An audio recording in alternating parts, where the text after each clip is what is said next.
बहुत समय पहले की बात है। उत्तरी भारत के विशाल पर्वतों के बीच बसा एक राज्य था, सूर्यनगर। यह राज्य अपने धन, संस्कृति और समृद्धि के लिए दूर दूर तक प्रसिद्ध था। राज्य के राजा महाराज वीरेंद्र सिंह न्यायप्रिय और प्रजा वत्सल शासक थे। उनकी दयालुता और नीतियों की चर्चा पड़ोसी राज्यों तक होती थी। राजा की रानी का नाम सुमित्रा था, जो बुद्धिमान और करुणामयी थी। उनकी गोद में दो फूल खिले थे, दो पुत्र। बड़े पुत्र का नाम युवराज आदित्य था और छोटे पुत्र का नाम कुमार विक्रम। आदित्य बचपन से ही गंभीर स्वभाव का था। वह पढ़ाई, लिखाई, राजनीति और युद्धकला में बहुत निपुण था। उसकी वाणी में मिठास और व्यवहार में विनम्रता थी। राज्य की प्रजा भी उसे बड़े प्रेम से देखती थी। दूसरी ओर छोटा बेटा विक्रम चंचल स्वभाव का था। उसे शिकार, खेल और मस्ती करना बहुत पसंद था। हालांकि वह भी साहसी था, परंतु अध्ययन और राज्य कार्यों में उसकी रुचि कम थी।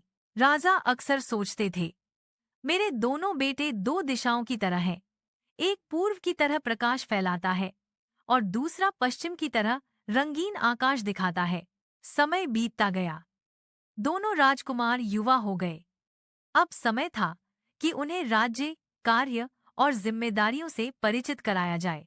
राजा वीरेंद्र सिंह ने मंत्रियों को बुलाकर कहा, अब समय आ गया है कि मैं देखूं मेरे दोनों पुत्र राज्य संभालने के योग्य कितने हैं। मैं चाहता हूं कि दोनों को अलग अलग जिम्मेदारियां दी जाएं और देखा जाए कि वे कैसे कार्य करते हैं। पहली जिम्मेदारी आदित्य को दी गई। उसे एक दूरस्थ प्रांत में सूखा और अकाल से जूझ रही जनता की मदद करने भेजा गया। आदित्य ने वहां पहुंचकर अनाज का भंडारण खुलवाया, गरीबों को भोजन और पानी उपलब्ध कराया। उसने प्रजा से संवाद किया, उनकी पीड़ा सुनी और तत्काल राहत दिलाई।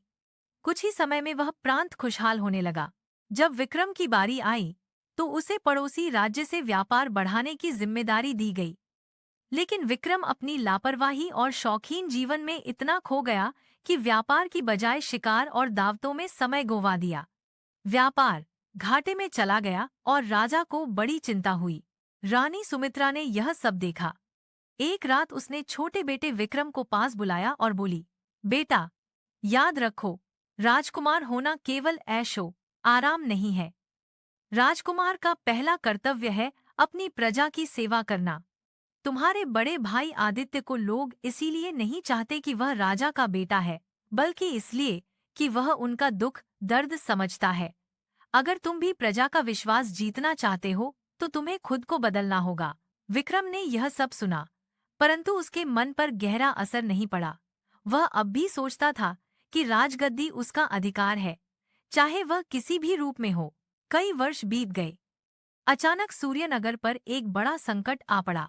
पड़ोसी राज्य चंद्रगढ़ का राजा ईर्ष्या और लालच में भरकर सूर्यनगर पर आक्रमण कर बैठा। युद्ध का बिगुल बज उठा। सेना तैयार की गई। आदित्य ने कमान संभाली और युद्धभूमि की ओर निकल पड़ा। विक्रम भी सेना के साथ गया, लेकिन वह गंभीरता से जिम्मेदारी नहीं निभा रहा था। युद्ध कई दिनों तक चला। आदित्य की रणनीति और साहस के कारण सूर्यनगर ने विजय प्राप्त की। हालांकि इस विजय में कई सैनिक शहीद हुए, लेकिन राज्य बच गया। लौटकर जब दोनों भाई राजमहल पहुंचे, तो प्रजा ने आदित्य का स्वागत फूलों और जयकारों से किया। विक्रम को यह सब देखकर जलन हुई। उसके मन में एक सवाल गूंजने लगा, क्या मैं हमेशा अपने भाई की छाया में ही रह जाऊंगा? लालच और षड्यंत्र। विक्रम धीरे धीरे महत्वाकांक्षा और ईर्ष्या में डूबने लगा। उसने दरबार के कुछ स्वार्थी मंत्रियों और दरबारियों से मित्रता कर ली। वे लोग विक्रम के कान भरते, कुमार विक्रम, गद्दी का अधिकार केवल युवराज को नहीं है। आप भी राजा के पुत्र हैं। अगर आप चाहें तो गद्दी आपकी हो सकती है। धीरे धीरे विक्रम का हृदय ईर्ष्या से कठोर हो गया।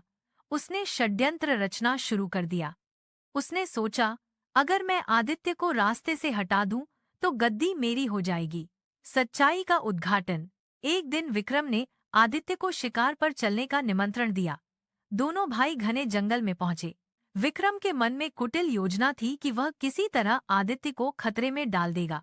लेकिन जैसे ही वह अवसर तलाश रहा था, अचानक जंगल में एक हिंसक शेर आ गया। शेर सीधे विक्रम की ओर झपटा। विक्रम भय से कांप उठा। उसके हाथ पांव शिथिल हो गए। उसी क्षण आदित्य ने तलवार खींची और शेर के सामने खड़ा हो गया। भयंकर युद्ध के बाद आदित्य ने शेर का वध कर दिया और विक्रम की जान बचाई। विक्रम स्तब्ध रह गया। उसके मन में तूफान मच गया। जिस भाई को मैं दुश्मन मान रहा था, वही मेरी जान बचाने के लिए अपनी जान दांव पर लगा बैठा। वह रोते हुए आदित्य के पैरों में गिर पड़ा। भैया, मुझे क्षमा करो। मैं लालच और ईर्ष्या में अंधा हो गया था। आप सच्चे राजकुमार हैं। आपसे बढ़कर कोई गद्दी का हकदार नहीं हो सकता। आदित्य ने उसे उठाया और कहा, भाई, गद्दी और राज्य केवल साधन है। असली विरासत प्रजा का प्रेम और विश्वास है। यदि तुम बदलना चाहते हो तो यह राज्य हम दोनों का है। चलो मिलकर इसे और महान बनाते हैं। नया अध्याय। इस घटना के बाद विक्रम का हृदय सचमुच बदल गया। उसने अपने बड़े भाई के साथ मिलकर राज्य कार्य में योगदान देना शुरू किया।